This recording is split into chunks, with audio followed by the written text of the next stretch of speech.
మన ప్రభువును మన రక్షకుడు అయిన యేసుక్రీస్తు నామమున అందరికీ వందనాలు. దేవునికి స్తోత్రాలు. మహాగణుడైన దేవుడు, మహోన్నతుడైన దేవుడు, మన కొరకు తిరిగి రాబోతున్న యూదా గోత్రపు సింహమైన యేసుక్రీస్తు ప్రభువు ఈ నూతన దినములో మనకు అనుగ్రహించిన దేవుని యొక్క వాగ్దానము, కృపావార్త. మొదటి తెస్సలోనీయులకు పౌలు గారు వ్రాసిన పత్రిక 4వ అధ్యాయము 16వ వచనము.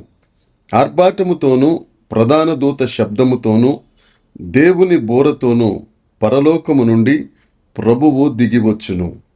క్రీస్తు నందుండి మృతులైన వారు మొదట లేతురు. దేవునికి స్తోత్రం కలుగునుగాక, దేవునికి మహిమ కలుగునుగాక. మన దేవుడు మన కొరకు తిరిగి రాబోతున్న దేవుడు. ఈ పాపభూయిష్టమైన శ్రమలపూరితమైన ఈ లోకంలో నుండి నెమ్మది కలిగిన పరలోకంలోనికి, స్వర్గంలోనికి, మోక్షంలోనికి మనలను తీసుకెళ్ళడానికి ఆయన తిరిగి రాబోతున్నారు. మొదటి రాకడలో ఆయన పరలోకపు మహిమను విడిచి భూలోకానికి వచ్చారు. రెండవ రాకడలో మహిమతో దూతలతో తిరిగి రాబోతున్నారు. ఆ రాకడలో ప్రధాన దూత గొప్ప శబ్దముతో బూరధ్వని చేస్తుండగా మనమందరం, రక్షించబడిన మనమందరం, షోలమ్మితి సంఘముగా, పెండ్లి కుమార్తె సంఘముగా, పరమగీత కన్యక సంఘంగా ఉన్న మనమందరం ఆయనను ఎదుర్కొనే వారిగా మనం ఉండాలి. దేవుని యందు ప్రియమైన వారులారా, పాత నిబంధన గ్రంథంలో ఏలియా గారిని కొనిపోతున్నప్పుడు అగ్ని రథములు దిగొచ్చాయి.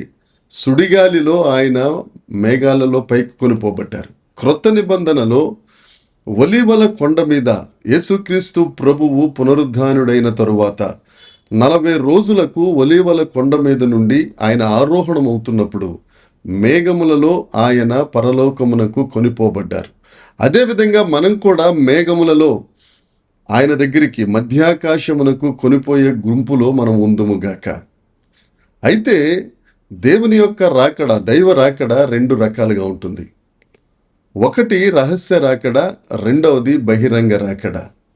రహస్య రాకడలో పెండ్లి కుమార్తెను తీసుకెళ్ళట కొరకు ఆయన రహస్యంగా రాబోతున్నారు. బహిరంగ రాకడలో 1000 ఏండ్ల పరిపాలన చేయుట కొరకు బహిరంగంగా రాబోతున్నారు.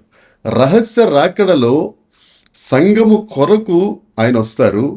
బహిరంగ రాకడలో సంఘముతో ఆయన వస్తారు. రహస్య రాకడ మధ్యాకాశం వరకే ఉంటుంది. బహిరంగ రాకడ జకరియా గ్రంథము 14వ అధ్యాయము 14వ వచనము ప్రకారం ఒలీవల కొండ మీద ఆయన పాదం మోపుతారు.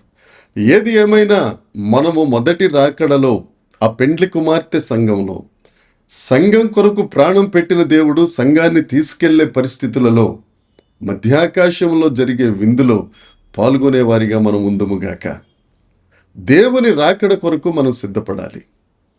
పాత నిబంధన భక్తులు సైతం, యోబు గారు అంటారు, యోబు గ్రంథం 18వ అధ్యాయంలో, నా విమోచకుడు సజీవుడు, ఆయన మరలా నేను ఆయనను చూస్తాను, నా చర్మం చీకిపోయిన శరీరముతో నేను ఆయనను చూస్తానని యోబు గారు ఎంతో ఆశతో మాట్లాడతారు. కీర్తన గ్రంథం 17వ కీర్తనలో, నేను ఆయన ముఖ దర్శనం కొరకు ఎదురు చూస్తున్నాను, దేవుణ్ణి చూడుచుట కొరకు దావీదు గారు చెప్పిన మాట. ఆదికాండంలో 50వ అధ్యాయంలో యోసేపు ఆ రెండవ రాకడను, జరగబోయే ఆ కార్యమును తెలిసిన వాడే, ఎరిగిన వాడే, నా ఎముకలు ఐగుప్తులో ఉంచొద్దు, నా ఎముకలను వాగ్దాన దేశంలోనికి, ఎందుకంటే వాగ్దాన దేశం అనే ఆ పరలోకంలో నేను ఆ దేవుణ్ణి చూచులాగునా. లేదంటే ఎముకలు ఐగుప్తులో ఉన్న ఒకటే, వాగ్దాన దేశంలో ఉన్న ఒకటే. అక్కడ యోసేపు గారు ప్రవచనాత్మకంగా చెప్పిన మాట ఏమిటంటే, నా ఎముకలు ఐగుప్తు దేశంలో ఉండాలి, నేను పరలోకంలో ఉండాలి.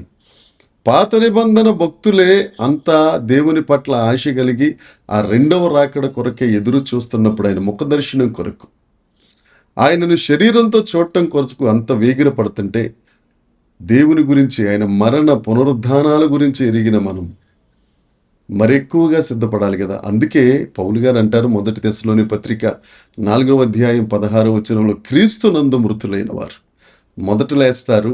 ఆ రాకడలో శరీరంతో ఉంటే తర్వాత మనం ఎత్తబడతాం. దేవునికి స్తోత్రం. ఒకవేళ అట్టి రీతిగా ఆ ధన్యత ఉంటే చాలా మంచిదే. లేదు అని అంటే క్రీస్తులో జీవిద్దాం.